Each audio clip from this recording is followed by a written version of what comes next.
everyone, it's another Veterans Day, Veterans Issues video, I guess I can start calling them that. And for this one I decided to get a little festive, wearing some glasses here that are something similar to what I would have been issued, though not as terrible as the BCGs. And I even dug up an old skivvy shirt. You can tell it's kind of wrinkled. Haven't worn this in a while and I probably won't wear it until next year. One of the things that always upset me about Veterans Day was when people would just tell me things like, Happy Veterans Day, or I'd read something like that on social media. We support our troops, I support our troops. They'd say, thank you for your service. Or my favorites, you were in the Marines? Oh, hoo-ah, G.I. Jane. Huh. So that always upset me. You know, it's not that people need to respect veterans or anything. If you don't want to do that, that's your right. I mean, I should earn your respect. It has nothing to do with my job. But the problem is, if you really support veterans, then help us out. And I always got upset, you know, the Veterans Hospital sucks. And it seemed like nobody cared. Nobody cared at all. And then I thought, maybe it's because we don't say anything. I remember earlier this year there was something posted, some article posted on Facebook, and it talked about the Veterans Hospital just sucking ass, because the Veterans Hospital sucks a significant amount of ass. Disproportionate amount of ass is sucked by the Veterans Administrative Hospital, okay? And in this, they talked about how there was this new rule where the Veterans Hospital had to see you within 14 days. So if you called to make an appointment, they had to make an appointment within 14 days of your call. And if they couldn't do that, they had to compensate you to go out outside of the Veterans Administrative Hospital or Veterans Administration Hospital, VA Hospital, and they'd have to compensate you to go do that. Well, they didn't want to pay you money, and they didn't want to change the way they were doing things. So what they would do is you would call, ask for an appointment, they would schedule an appointment within 14 days, and then a day prior to your appointment, they would call to cancel and then reschedule, and then call to cancel and reschedule, call to cancel and reschedule, and people died.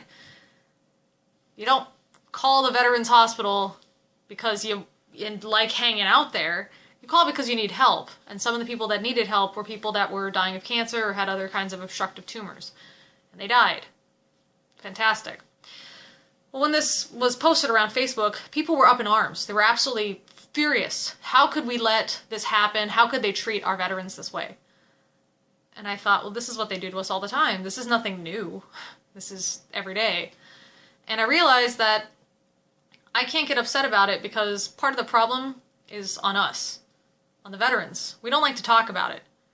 I can't talk about any other branch of service, but I was in the Marines, and the Marine Corps, there was this saying, no Marine is ever injured, all Marines are faking it. That makes you want to go talk about your medical problems, right? And some people had mental health issues, so they'd always ask, you know, their higher up, hey, you know, I need to go see the wizard. The wizard was a mental health person, psychologist, psychotherapist, I have no idea, but that was the wizard, and you went to see the wizard. And a lot of times they would tell you, you know, you can go see them, but that's really going to follow you around for the rest of your life. You're going to get discharged, and you're not going to get any of your benefits, you're not going to get your GI Bill, and it's going to inhibit your ability to get jobs in the future. So, you can go see the wizard, but it would be better if you just, you know, relax, de-stress, go for a run, something like that. And a lot of times people would take the latter. It sucked to hear that, you know. There were all kinds of people that had all kinds of problems and they didn't want to talk about them because they were scared that they would get kicked out. And, you know, a lot of people don't want to be kicked out. A lot of us really like the military. So it sucks.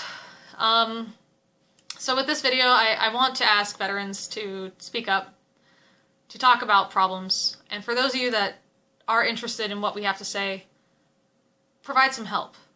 Don't let, oh, you don't understand because you're a civilian, be an answer. At the same time, don't ask questions like, do you have PTSD? Did you ever kill anybody? How many people did you kill? Did you ever get blown up by an IED in combat? People ask these questions without ever thinking that maybe the person they're talking to did have that happen, and they're bringing up all sorts of horrible memories they don't want to relive. So don't be that guy. But you know, be there for your friend, be there for your family member. If you really are concerned with veterans, for whatever reason, some people are, maybe their family was a bunch of people that served, but they couldn't serve for some reason, so they really like veterans and they care about them. If that's you, be an ear. And veterans, it doesn't matter if they've been through it. They're humans. They'll understand.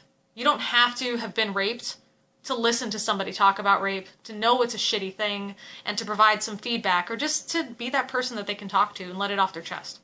So it's okay that they never were in. And if you're a civilian, it's okay to ask somebody, or to let somebody know, it's okay for you to talk to me. You know, you don't have to bottle it up. One of the things that sucks on top of being discouraged from talking about it while you're in the service is that the Veterans Hospital sucks.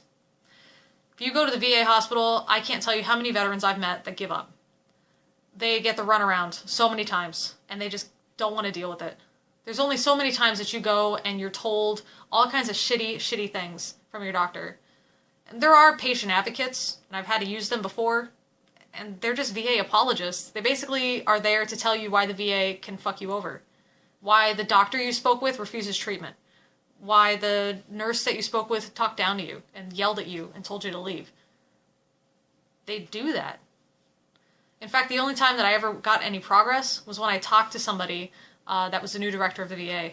This person was just, I happened to run into this person, and I was on my way to that person's office with a letter that I had written, a formal letter of complaint, and I was able to talk to that person. And that person made sure that I was getting help, but the patient advocates were still working there. The same doctors were still there. So even though I was able to get help, all the other veterans weren't able to. And that really sucked. It really, really sucked. And so I just kept telling him, you know, go talk to the director of the VA. Go talk to the director. But I don't know how many of them did. It sucks because I don't know what to do, which is why I'm making this video. Maybe somebody does know what to do. Do we write a congressperson? Do we fill out a petition? I have no idea. But these problems are there. The other problem with veterans, so you got your problem in the service, they don't want you to talk about your problems, and then you go to the VA and you get the runaround, you just give up. I mean, you're already there, throwing out your pride. You know, you had to suck it up just to get in there, and then they deal with you like you're an animal, so you don't want to put up with it anymore. On top of that, most veterans are male, and in our society, and a lot of other societies around the world, it's not socially acceptable for men to talk about their problems. I can't tell you how many guys came to me in the Marines just to complain, just to get something off of their chest, just to ask for advice, ask for help, ask all sorts of weird questions. Some of the questions were really strange, and some of the questions broke my heart. These poor people were suffering silently just because they happen to be born male. And that really sucks. So you get a group of people that, for multiple reasons, don't want to talk about their problems. So I'm letting you guys know that's part of the reason that the VA sucks. It's because we don't want to talk about it, so nobody knows. So, to not be a hypocrite, I'm going to talk about something I don't want to talk about. And that has to do with the Veterans Hospital. They never diagnosed my eating disorder. I came in there complaining multiple times, and I never lied about anything. It was pretty obvious stuff, you know, but I didn't know I had an eating disorder. I didn't fit the profile, at least what I thought was the profile. You know, 13 years old, upper middle class, white, female, teenage girl, you know. I want the boy to like me, so I'm gonna diet all crazy and be like the models in the magazine. That wasn't remotely near me at all. So I thought that maybe they just didn't know that veterans get this, but they do, actually. There's been studies that show that in the military, eating disorders are much more prevalent than in the civilian population. And in the civilian population, there's somewhat of a disparity between men and women that get eating disorders, but in the military, it's actually less of a disparity. It's because everybody's got the same strict standards, and so there's a lot of eating disorders that happen. Just to give you an example, civilians, something like 2% are bulimic. Female Marines, about 15.6%. That's a lot. I remember I lost 12 pounds in less than 2 weeks in boot camp. And I just thought I was being, proactive. They kept telling us that we were so fat and we wouldn't graduate boot camp. So I thought, well, I don't have to use these calories. And it sucks too, because what else are you going to do? You're going to exercise more? Already did that. Started getting really awesome at pull-ups, but still was at around the same weight. And I wasn't overweight, but I was just scared. I didn't want to go through 13 weeks of boot camp only to be told I'm a pound over because I didn't take a shit that morning. And now I'm going to be, suffering through boot camp again or held back, and that just didn't make any sense to me. It didn't make sense to a lot of the platoon either, and a lot of times we ended up in the bathroom after a meal if we ate at all. So there was a portion of the platoon that did eat. The military doesn't cause eating disorders. Eating disorders are something that you have to be predisposed to, but it would have been nice if somebody would have diagnosed it. When I went in, I kept asking them why food is suddenly causing these problems. I never had these problems before. Why is food doing this to me? Why do I feel so sick every time I eat? And it had nothing to do with fat. It wasn't that I was scared to get fat. It was that when I ate food and I thought it would digest and then poison me. I thought everything I was eating, I was having an allergic reaction to. I was a vegan, and then I cut out grains, and I cut out greens, and soy, and nuts, and legumes, and I kept cutting things out and reintroducing things. Maybe I have to stay away from citrus fruit. Maybe I have to stay away from fibrous fruit. Maybe I need more fiber. Maybe I need less fiber. I don't know. And it was really difficult, and I kept seeing doctors. This wasn't a one-time thing. This was a multiple-time thing. And the doctors were asking me, when food comes up, are you bringing it up, or does it come up naturally? And I would tell them I'm bringing it up. I stick my fingers down my throat, and I vomit, and I vomit, and I vomit. And then I get really hungry, so I eat, and eat, and eat, and eat, and eat. And I keep eating because I hope that by the time it comes back up, something would have digested already. And then I just keep vomiting, and I have no safe food. And I kept asking why. What's going on? Why am I having this reaction to food? So they did an endoscopy to see if I had an ulcer or something, and they found out my esophageal sphincter is broken. That's a big indicator that somebody's bulimic. Your esophageal sphincter is this thing that closes when you swallow food, so food doesn't just come back up, which means food just comes back up. And let me tell you, that's really fucking embarrassing when I'm sitting and having a nice meal with somebody and then suddenly there's food in my mouth. That's really gross. It would have been nice to be able to get treatment. It would have been nice to catch this earlier. So, I don't like talking about it. I don't really talk about it at all. My family doesn't know about it. It's embarrassing because it is so associated with teenage girls trying to look like actresses.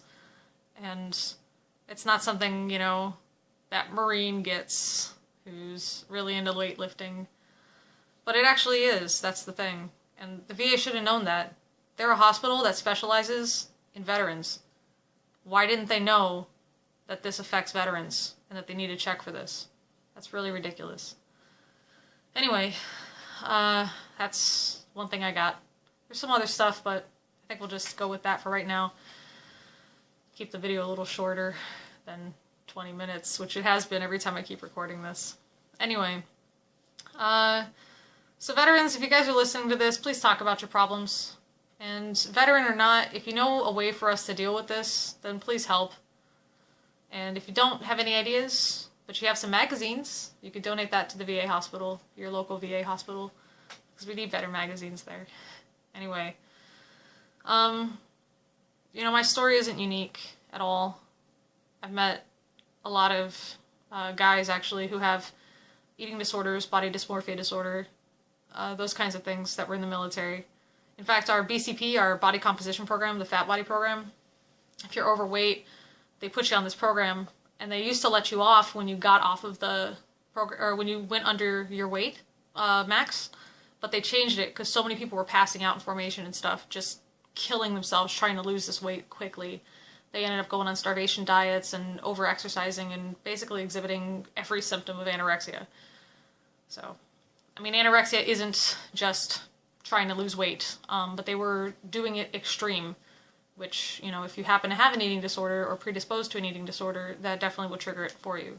When you're passing out in formation as a big, heavy Marine man, there's a problem, because you didn't, you know, you're passing out because you didn't eat enough.